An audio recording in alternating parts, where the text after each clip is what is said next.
Alright, my name's Tyler. This is RC Drag Talk.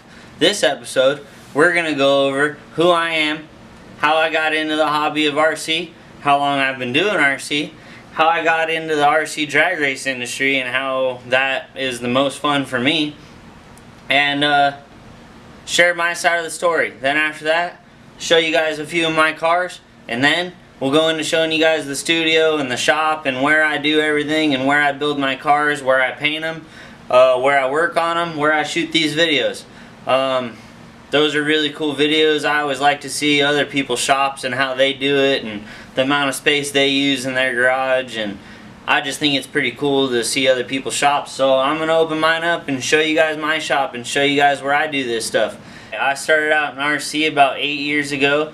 Axial had really caught my eye with their Scale SCX10, and I really thought Scale was the coolest thing and how they looked real.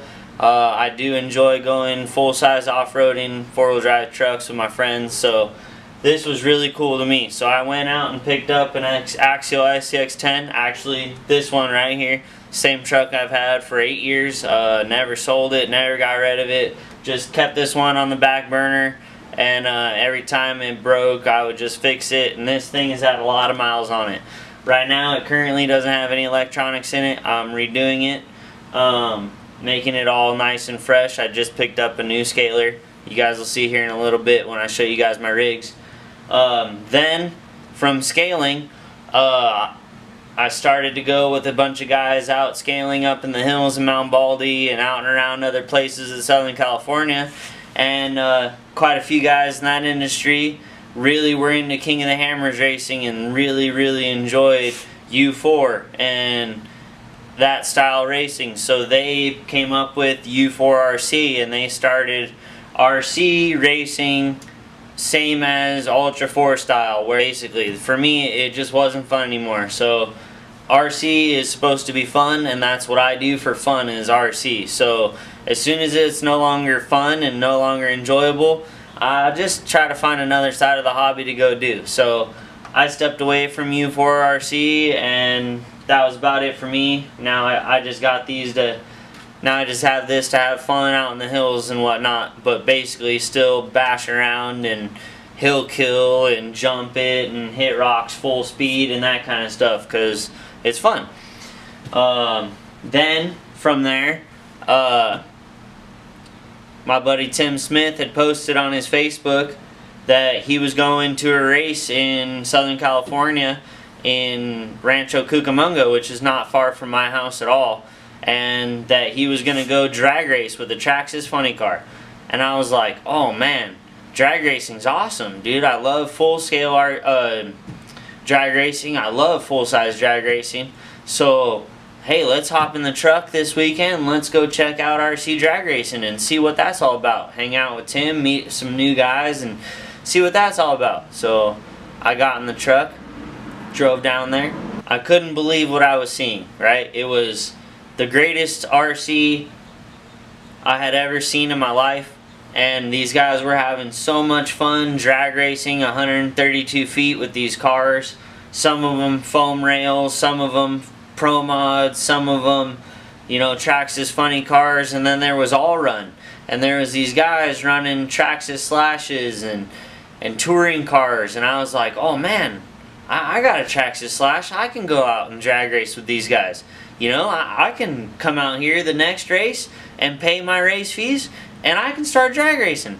So I did, right? The very next race, I went back with my buddy Kevin, and we were all about it. We're like, we're gonna go do this. So by then, by the next race, it had already been a month later. So by then, we had picked up Traxxas funny cars, both of us, and we had our slashes pretty much converted to be like a street truck, where we put street tires on it. They were still wide wheelbase and everything, but it had street tires on it, and we thought that was gonna work, and we were gonna go out and drag race, and man, did we have the time of our lives.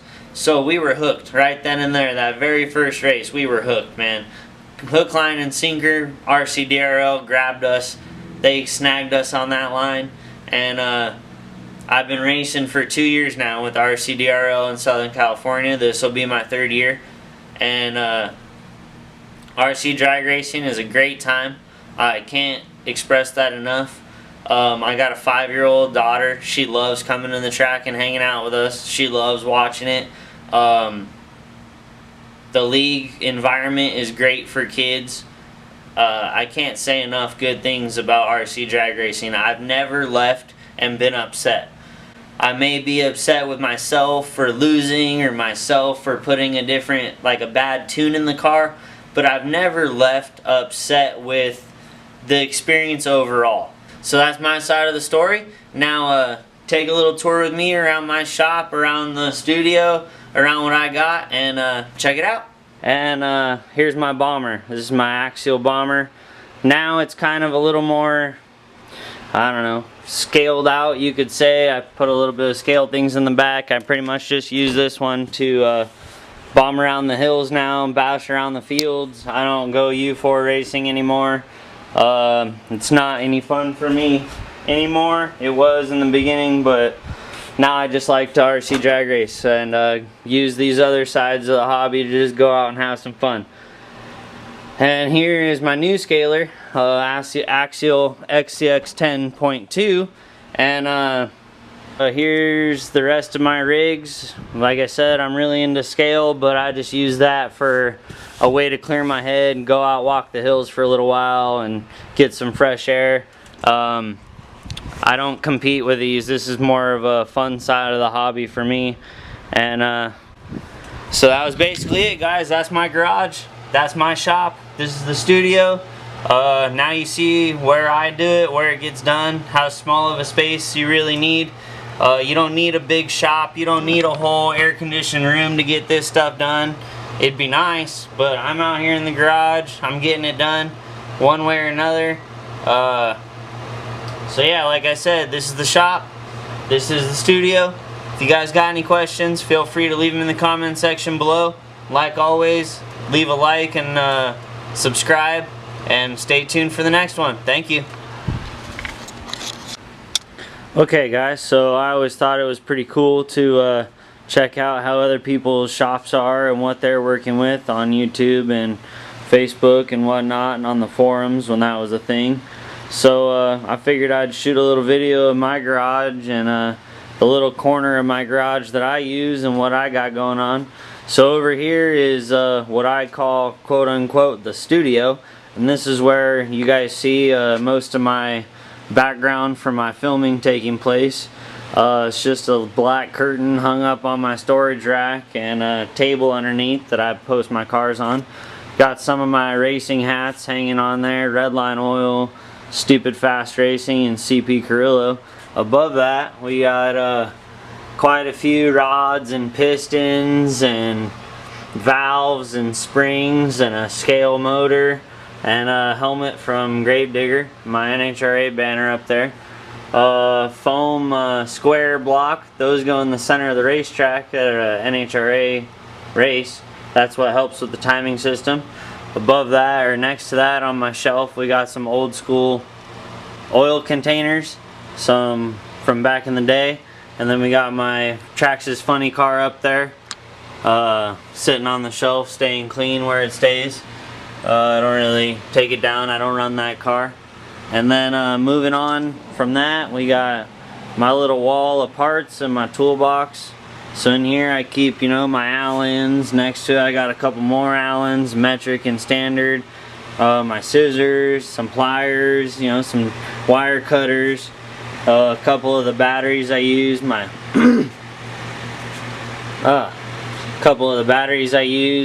a drink to stay hydrated, you know, just got some tools along the magnet that I use. These Cummins badges, I work on Cummins for full-time work, that's what I do. So I just collect the badges as I work on them, you know, as they fall off I take them home. I got a signed poster from Del Worsham up there from when he was running the Allen Abbey Rail. Above that on this shelf I got a couple of my cars. Here's one of my RJ Speed cars, another one of my RJ Speed cars. I got my Axial Yeti Jr. right here. Then above that we got a cabinet with all of my race stickers and whatnot on there from over the years, collecting them at different races and some RC stickers on there. I got my paper towel holder made out of a couple rods out of a funny car motor. Some of my boxes from my scalers over there next to that, holding a couple more bodies up. And inside the cabinet, you know, I got the stuff. I got some of my controllers, some extra tires, some spare Max Amps batteries, some more tires, some more controllers.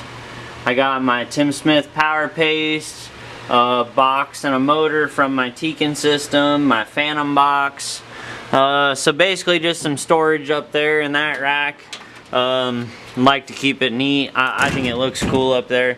Gives me a little place to display all my stickers and whatnot and keep it nice and organized up out of my way from hitting my head. And moving on around the shop, guys, we got my workbench over here. This is where I work on all my cars. This is where I prep them, get them ready to go. I watch some YouTube videos, I charge my batteries, you know, I got a little power system set up back there. I got fan to stay cool. When I'm painting on my bodies, I do all my own paint work. I prefer it, it's part of the hobby, it's what I like to do. It's a fun part of the hobby for me, is painting my bodies. So I got my tape dispenser over here, some pins and whatnot, my knives, and just this little organizer tray. I like to keep my spare parts, zip ties. As I'm working on something, it's my little screw holder. I just throw all my little screws in there as I go. On top of the workbench, we got just a couple of my cars. Sorry if the lighting's bad. Working in the sun today with the garage open, it's like 110 degrees. So and that's pretty much it, guys. I got my mat here that I use to you know, cut out Lexan to build a wing, or if you're gonna trim decals, you don't have to worry about scuffing up your mat or your board. This works good for truing the front wheels, getting your alignment set up. Works good for measuring wheelbase. It works good for seeing if your car is true and straight. Yeah, basically that's about it, guys. That's my shop. And if you guys have any questions about the shop, anything else you want to see, any other things that I may have missed that you want me to talk about, other than that, that's the shop. Thank you for joining me on my little story, telling you about how I got started in RC drag racing, and going on my little tour of my shop and my studio here. And if you guys have any questions, feel free to leave them in the comment section below. And like always, feel free to subscribe and stay tuned for more videos. Thank you very much.